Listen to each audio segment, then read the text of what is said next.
Hi there everybody, Adam Cleary from FourFourTwo here, and it's finally happened after months of them flirting back and forward in the press. Mauricio Pochettino is Chelsea's new head coach. Now, if you are a Tottenham Hotspur fan, this one must absolutely suck, like seeing your ex is now going out with someone you really can't stand at a time when you were going through several high-profile, very public rejections all over Tinder. But if you're a Chelsea fan, it's dead exciting. And the reason it's exciting is because the last time Pochettino was in the Premier League, he built his Tottenham Hotspur team that were really, really good, and they were really, really exciting, and they did well in the league, and they did well in Europe, and they had loads of great matches, and admittedly, no, they didn't win anything, but that wasn't the point. The point is that he built a team with a togetherness, with a philosophy, with a really clearly defined way of playing, and if he can do that at Chelsea, well, that's going to be a really, really big problem for, let me think, literally every other team in Europe. But what is that going to look like? Well, I've had some thoughts.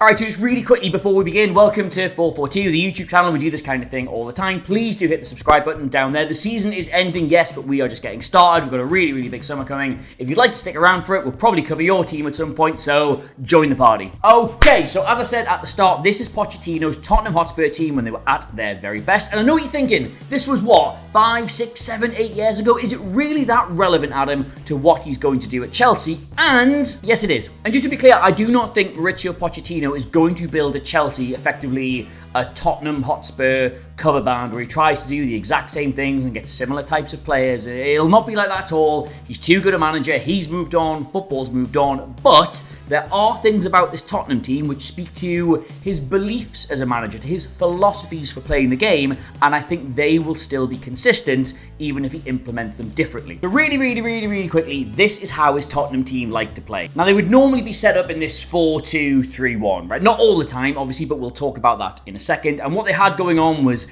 two centre-backs who were really comfortable on the ball and bringing it out of defence. You had two full-backs who were really happy getting all the way up the other end of the pitch and providing the width. And you had this attacking quartet of Christian Eriksen, Dele Alli, Heung-min Son and Harry Kane, all of which had a very specific, very different job. With the width coming from the full-backs, this basically allowed Son and Dele to get really narrow in the centre of the pitch with Kane, and they would basically form this triangle where each of them would take it in turns to make runs or to drop deep to allow the other two to try and find a bit of space, and the three of them all scored more than 20 goals in one season. That's how effective as an attacking triad they were. And with those three doing that, that then meant that Eriksen would drop much deeper than the three of them. He would either go into the middle of the pitch to help create overloads in the build-up. He would even be happy taking the ball off the centre-backs to advance it up the pitch. Or in the attacking phase, with the full-backs getting all the way up to provide the width, he would then go out to play with those to allow overloads and to get them in and basically cross the ball from deep areas. Case in point, here is them doing that exact thing to Chelsea twice in one match. Eriksen receives the ball in a deep area and gets it to Walker, who was providing all the width on the right-hand side, who was already a good 10 yards ahead of him. Walker then drives at Chelsea's defenders, pushes them all the way back, and while you might reasonably expect Eriksen to keep right up with him or to get on the overlap or something like that,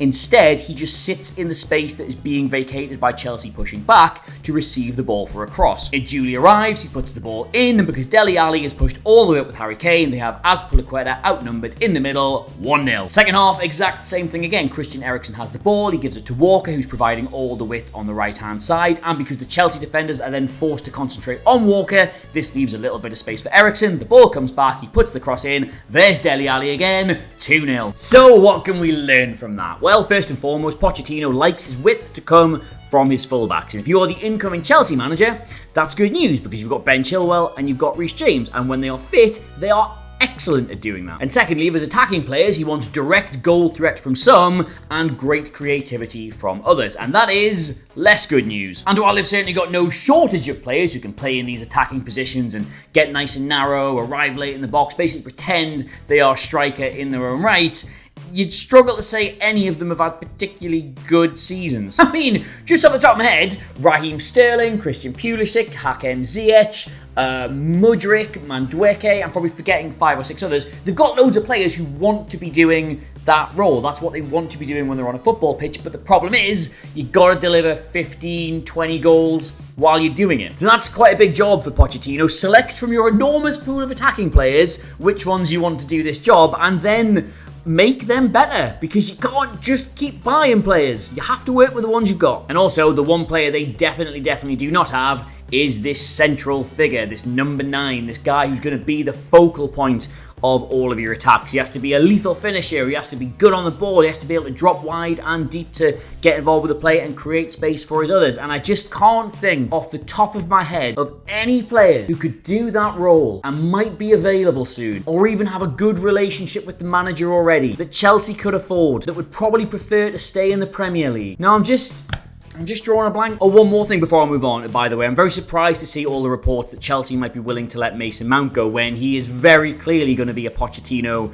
type of player. He's not Christian Eriksen. He doesn't do what Christian Eriksen does, but given the options they've got in their squad already, you would probably imagine he does that Eriksen role until someone else comes in. He plays in one of the wide attacking areas. He drops deep to get involved in the midfield. He provides overloads. He does the little things and the unspectacular things that will allow the other attacking players to flourish. He would literally be number one for me. Keep him in. All right, so this is my second point, and it is by far the most interesting. So this is how we were used to seeing Tottenham set up most of the time, is 4-2-3-1. But one thing that Pochettino really believes in is tactical flexibility, is having a plan B that players can seamlessly swap between. And for Tottenham, that plan B was as follows. They would go from 4 at the back to 3 at the back with wing backs, 2 central midfielders, and again, a really, really narrow front 3. And the reason Pochettino really liked this was it didn't necessitate a change in personnel. To play this different system, he didn't have to field a different 11. Son and Dele Alli were both really comfortable playing that centrally and that close to Kane anyway. All the width was already coming from Kyle Walker and Danny Rose in the fullback areas. Christian Eriksen was more than used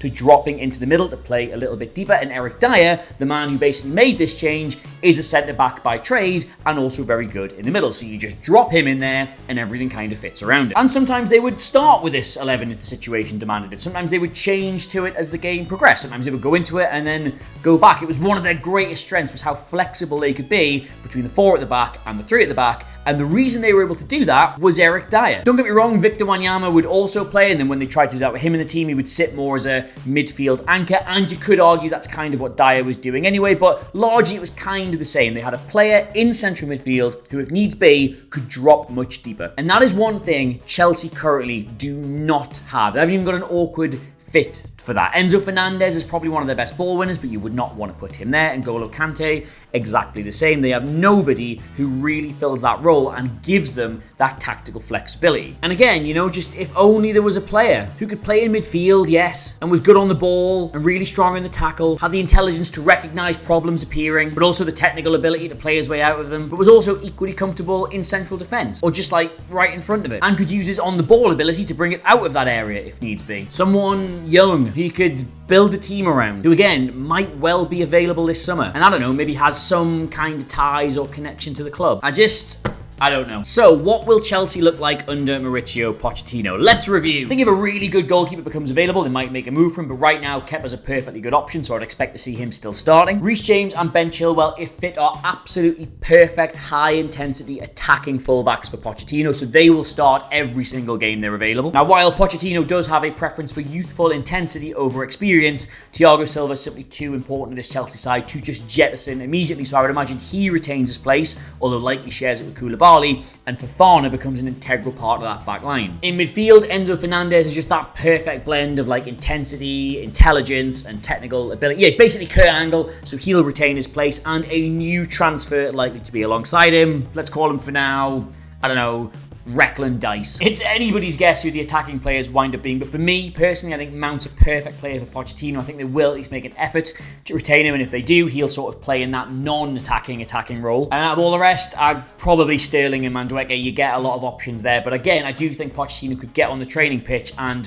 one of those other players, your Ziyech's, your Pulisic, etc., they could really develop. They could become an important part of that squad, but we'll have to wait and see. And up top, I do secretly think they might go and get Harry Kane, but Romelu Lukaku might well be coming back to Chelsea, and he's not ideal at all. He's not going to do exactly what Pochettino wants to do, but right now, he's better than any other option they have, and if they can't get the money they want for him, it wouldn't surprise me at all to just see him have a year up there until they can get somebody they like. Or a brand new centre-forward who, again, I'll make up a completely random name for him, Harry Kane. Oh, and one final point, Levi Colwill on loan at Brighton. Pochettino will love that kid. He will 100% be back, and you will see him in this team quite a lot, I think. But I mean, this is admittedly pure speculation on my point, just trying to use my brain to tell you what I think. If you are a Chelsea fan, or even if you're not, let me know the kind of players you think Pochettino is going to retain. Who is almost certainly on their way out of the door? I'd like to hear that as well. All good stuff in the comments below. That is it for now, though. If you have enjoyed this video, please do feel free to share it around. That helps us out a whole bunch, as does hitting the subscribe button. That's the nice little number we get to look at to see how good a job we're doing. But until next time, I have, of course, been Adam Cleary. Get me on Twitter at Adam Cleary, CLERY. This has been 442.